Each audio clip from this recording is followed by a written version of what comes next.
In this video we are going to be checking out this Pentax K1000 camera equipped with the Pentax f2 50mm lens and manual that shows this camera with this same lens on it. I believe this has always been together.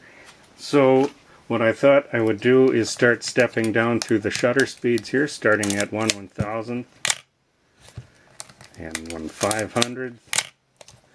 1/250th, 1/125th, 1/60th, 1/30th, and now here we get into the slower speeds. 1/15th, 1/8th, 1/4th, 1/2, 1 full second. And I'm going to stop the lens down so we can watch that action and listen to this one more time. And there we are. We saw that lens stop down, and then the B setting bulb stays open as long as I hold the button down. Completes the cycle when it's done. Let's take the lens off and look at that just a little bit here. Very quick aperture blades. That looks good to me. Smooth focus. Nice clicks on the aperture ring.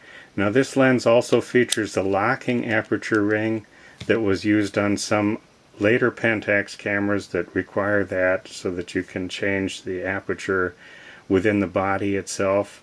That's how I believe the DSLRs work. And some of the later film cameras. Now you won't want to use that on your K1000, just between f2 and f22. I did look through this lens with a LED flashlight, and like almost every one of these that I've seen, there's some haze inside and some dust and stuff, so it's not perfect, but it's a serviceable lens. If we look at the top of this one, everything looks pretty good there.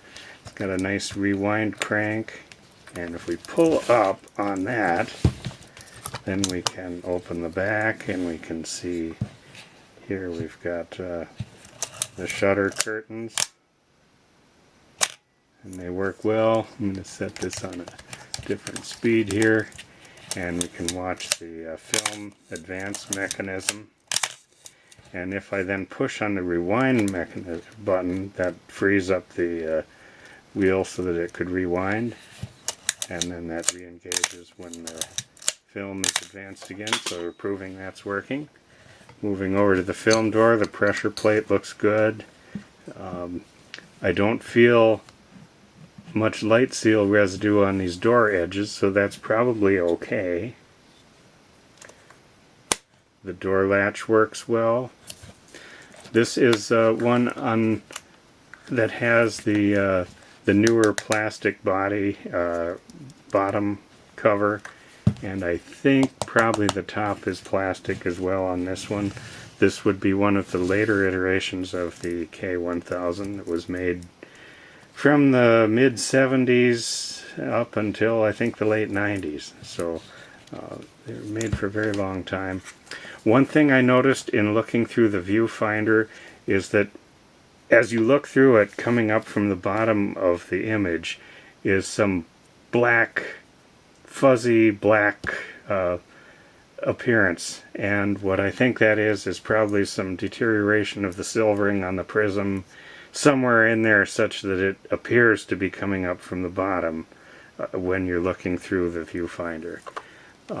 It's a little bit distracting, but it doesn't ruin the ability to take pictures with the camera. It just shows there in the viewfinder.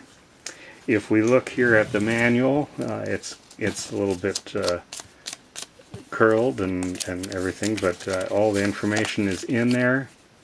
This one actually says here 1988 and 3/90, so this is likely from early 90s.